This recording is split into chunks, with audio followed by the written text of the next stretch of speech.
Good day, grade 9s. Hope everyone's keeping safe and healthy. I'm Mr. Potgieter, better known as Mr. P, and I'll be teaching you your first history lesson of this year. Just to clear out a couple of things, guys, before we get started. It's important you guys understand that we as a school are trying our utmost best to provide you guys with the best education that you need. So it doesn't matter what platform we use, whether it's videos, whether it is on PowerPoint presentations. When we send you guys worksheets, please make sure that you do your best on completing these different activities.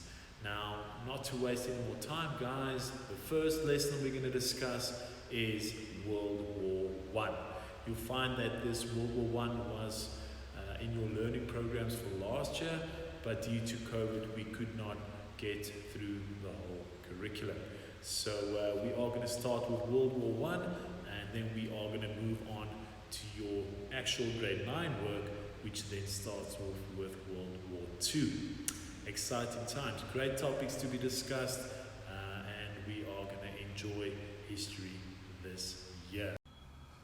So before we get started with our lesson on World War I, I just want to show you guys exactly where World War I took place. Now, if you look at us over here in South Africa, right at the southern point of Africa, we are going to move up north across our beautiful continent, and then right over here, you'll find Europe. In the northern hemisphere, you'll find Europe right over here.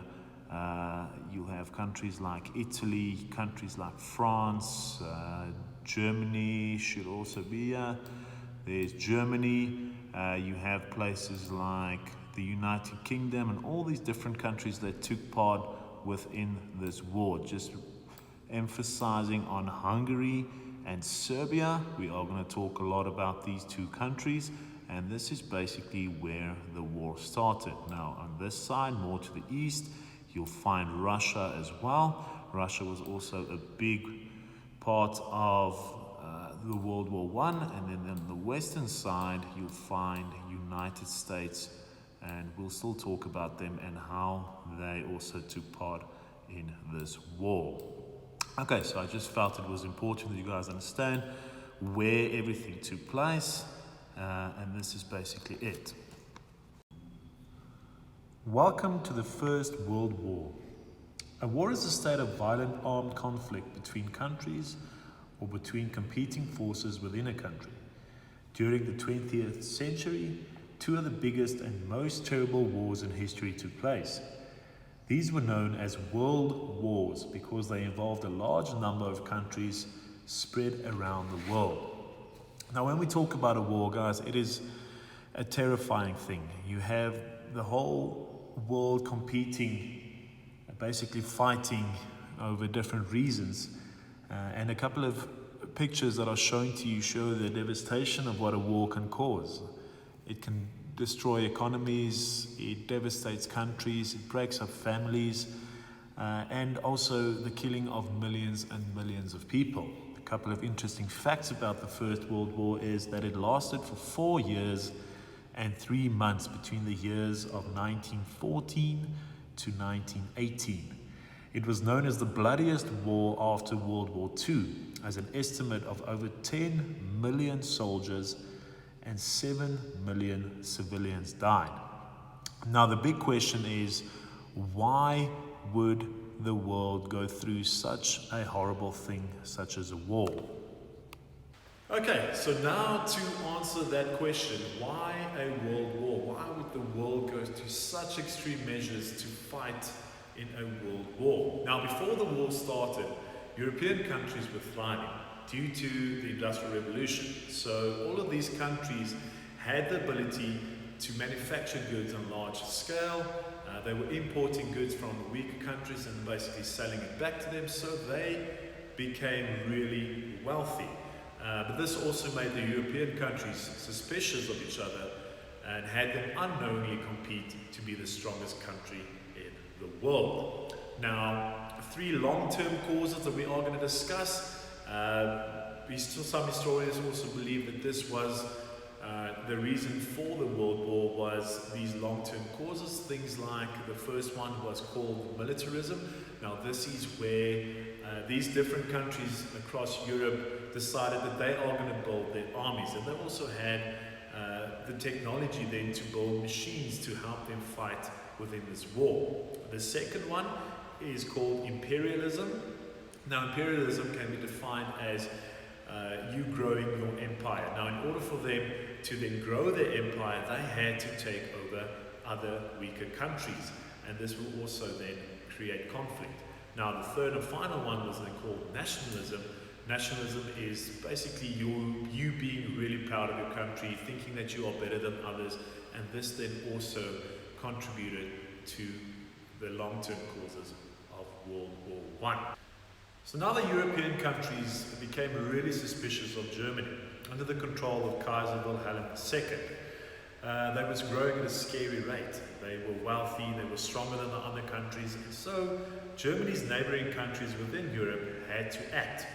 And the way that they acted was they started forming alliances. The great powers of Europe were divided into two rival alliances. As you can see on the map, in blue you had the Triple Entente, that was also known as the Allies. It was France, the United Kingdom, which is also known as Britain, Russia, and then Serbia at the bottom here. They were united by the fear and suspicion of Germany. Then you had the Triple Alliance, which is in a reddish color. They were Germany, Austria-Hungary, and then Italy. The main reason why these different countries started forming alliances was that they need to be protected against possible attacks from other countries. So we know now that Germany has grown in strength, and they have one thing in mind, and that was to expand their territory with their expansionist ideas and take over the other countries within Europe. And places like Britain, France, and Russia, they knew that Germany had the power and technology to do so. So this is why they formed the Triple Entente, the Triple Alliance, and then to protect themselves against Germany.